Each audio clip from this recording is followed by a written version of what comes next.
Hi friends, మీరు whispers in the dark చూస్తున్నారు. ఒక్కసారి ఊహించండి, మీరు మీ స్నేహితులతో కలిసి ఒక గదిలో కూర్చుని నవ్వుతూ మాట్లాడుతున్నారు. అచానక్ బయట నుండి ఏదో కాలిపోతున్న దుర్వాసన వస్తుంది. మీరు తలుపు దగ్గరికి వెళ్లి తెరవడానికి ప్రయత్నిస్తారు. కాని తలుపు ఒక్కసారిగా లాక్ అయిపోతుంది. కింద నుండి పొగ గదిలోకి నెమ్మదిగా వస్తుంది. బయట ఎవరూ లేరు. లోపల మీరు చిక్కుకుపోయారు.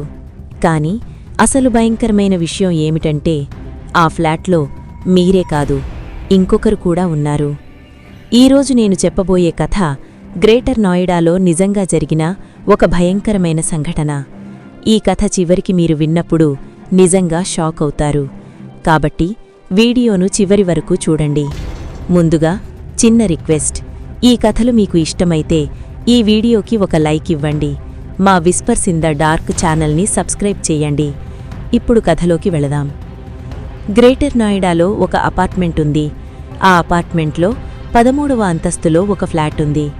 ఆ ఫ్లాట్లో 3 స్నేహితులు కలిసి ఉంటున్నారు.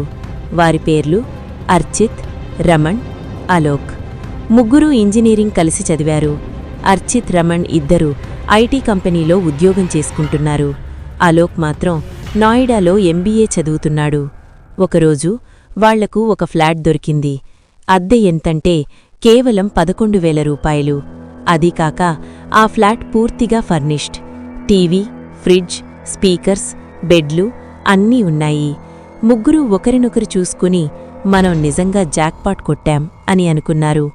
ఎందుకంటే ఆ ప్రాంతం ఇంకా పూర్తిగా అభివృద్ధి చెందలేదు. కాబట్టి చౌకగా ఇచ్చారని అనుకున్నారు. అలా 3 ఆ ఫ్లాట్లోకి మారిపోయారు. మొదటి 2 నెలలు అన్నీ చాలా నార్మల్గా ఉన్నాయి. స్నేహితులు వస్తున్నారు, పార్టీలు జరుగుతున్నాయి. బ్యాచిలర్ లైఫ్ ఫుల్ ఎంజాయ్ చేస్తున్నారు.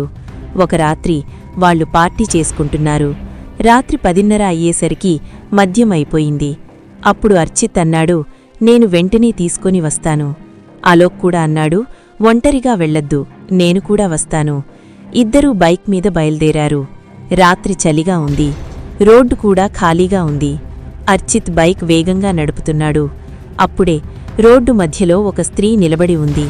అర్చిత్ వెంటనే ఆమెను తప్పించడానికి బైక్ మలుపు తిప్పాడు. కాని బైక్ కంట్రోల్ తప్పింది. బైక్ నేరుగా ఒక చెట్టును ఢీకొన్నది. ప్రమాదం చాలా తీవ్రంగా జరిగింది. అర్చిత్ కాలర్ బోన్ విరిగింది. అలోక్ కాలి ఎముకకు పగులు వచ్చింది. వాళ్ల స్నేహితులు వచ్చి ఆసుపత్రికి తీసుకెళ్లారు. సర్జరీ తర్వాత అర్చిత్ ఇంటికి వచ్చాడు. అప్పుడు అర్చిత్ అన్నాడు, రోడ్డు మీద ఒక స్త్రీ నిలబడి ఉంది.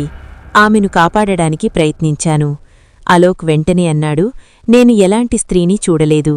స్నేహితులు నవ్వుతూ చెప్పారు, నువ్వు తాగి ఉన్నావు, అందుకే కనిపించింది. అలా ఆ విషయం ముగిసిపోయింది. కాని అర్చిత్ మనసులో మాత్రం ఒక సందేహం మిగిలింది. నేను నిజంగా ఆమెను చూశాను. కొన్ని నెలల తర్వాత కోవిడ్ లాక్డౌన్ ప్రారంభమైంది. 3 ఫ్లాట్లోనే ఉండిపోయారు.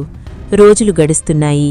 ఒక వారం తర్వాత వాళ్లకు ఒక విచిత్రమైన ఫీలింగ్ రావడం ప్రారంభమైంది. ఎవరైనా వాళ్లను చూస్తున్నట్టు, వాళ్ల మాటలు వింటున్నట్టు. కాని అక్కడ ఎవరూ కనిపించలేదు. ఒక రాత్రి అలోక్ తన గదిలో ఫోన్లో మాట్లాడుతున్నాడు. అప్పుడే హాల్లో ఉన్న క్యారం బోర్డు పెద్దగా పడిపోయింది. అలోక్ బయటకు వచ్చాడు. అర్చిత్, రమణ్ కూడా వచ్చారు. వాళ్లు అనుకున్నారు, బహుశా బోర్డు టేబుల్ నుండి పడి ఉంటుంది అని. అలా తిరిగి పెట్టి నిద్రకు వెళ్ళిపోయారు. కాని కొద్ది నిమిషాల తర్వాత హాల్లో ఎవరో చెప్పులు లేకుండా పరిగెడుతున్న శబ్దం వినిపించింది. 3 తమ తమ గదుల్లో ఉన్నారు. కాని అందరికీ అదే శబ్దం వినిపించింది. ఆ రాత్రి ఎవరూ బయటకు వెళ్లడానికి ధైర్యం చేయలేదు. 3 ఫోన్లోనే మాట్లాడుకుంటూ ఉన్నారు. మరుసటి రోజు వాళ్లు వంట చేస్తుంటే హాల్లోని టీవీ దానంతట అదే ఆన్ అయింది. వాళ్లు భయపడ్డారు. కాని రమణ్ అన్నాడు, బహుశా రిమోట్ వల్ల అయ్యుంటుంది. ఆ రాత్రి రమణ్ నిద్రపోతున్నాడు. అప్పుడే బాల్కనీ నుండి టక్ టక్ అని తట్టే శబ్దం వచ్చింది.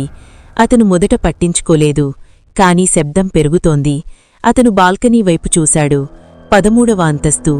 అక్కడ ఎవరూ ఉండే అవకాశం లేదు.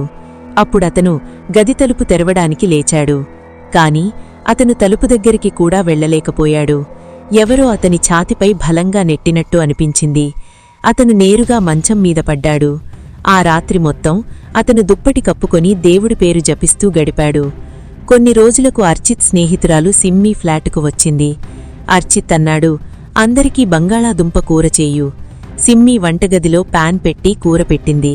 మంట తక్కువ చేసి గదిలోకి వచ్చింది. కొద్దిసేపటికి ఏదో కాలిపోతున్న దుర్వాసన. వాళ్లు తలుపు తెరవడానికి వెళ్లారు. కాని తలుపు లాకైపోయింది. కిందనుంచి పొగ గదిలోకి వస్తోంది. బయట అలోకున్నాడు. అతను వచ్చి తలుపు తెరిచాడు. వంటగదిలో చూసినప్పుడు పాన్ పూర్తిగా నల్లగా కాలిపోయింది. లోపల కూర లేదు, కేవలం బూడిద మాత్రమే ఉంది. ఆ రోజు తర్వాత సంఘటనలు పెరిగాయి. హాల్లో పరుగులు, అరుపులు, ఒక స్త్రీ ఏడుపు. కాని తలుపు తెరిస్తే ఎవరూ లేరు. ఒకరోజు అర్చిత్ ఒక భయంకరమైన కల చూశాడు. అతను తన స్నేహితురాలిని రాయితో కొట్టి చంపుతున్నాడు. ఆపై తాను కూడా ఫ్యాన్కు ఉరివేసుకుంటాడు. అతను ఒక్కసారిగా లేచాడు. కాని అతను చెప్పిన కల తర్వాత తెలిసింది ఆ ఫ్లాట్లో నిజంగా జరిగిన సంఘటన. వాళ్ళు చివరికి ఫ్లాట్ వదిలేశారు. కొన్ని వారాల తర్వాత గార్డును అడిగారు. గార్డు చెప్పాడు, ఆ ఫ్లాట్లో ఒక జంట ఉండేవారు. వాళ్లు తరచూ గొడవ పడేవారు. ఒకరోజు భర్త మద్యం తాగి గ్రైండింగ్ స్టోన్తో భార్య ముఖం పగలగొట్టాడు. ఆమె అక్కడే చనిపోయింది. ఆపై అతను కూడా ఫ్యాన్కు ఉరివేసుకున్నాడు. అది జరిగింది అదే హాల్, అదే బెడ్, అదే ఫర్నిచర్, అన్నీ అలాగే ఉన్నాయి. అప్పుడు అర్చిత్ ఒక మాట అన్నాడు, నేను చూసిన కల అదే సంఘటన. ఫ్రెండ్స్, కొన్ని ఇళ్లలో గోడలు మాత్రమే ఉండవు, గతం కూడా ఉంటుంది. అది కొన్నిసార్లు మనతో మాట్లాడుతుంది. ఈ కథ మీకు భయంగా అనిపిస్తే ఈ వీడియోకి ఒక లైక్ ఇవ్వండి. ఇలాంటి నిజమైన భయంకర కథలు వినాలంటే విస్పర్స్ ఇన్ ద డార్క్ ఛానల్ను సబ్స్క్రైబ్ చేయండి. మరుసటి వీడియోలో ఇంకో భయంకర కథతో కలుద్దాం. అంతవరకు జాగ్రత్తగా ఉండండి, ఎందుకంటే కొన్ని శబ్దాలు మనకు మాత్రమే వినిపిస్తాయి. Whispers in the dark.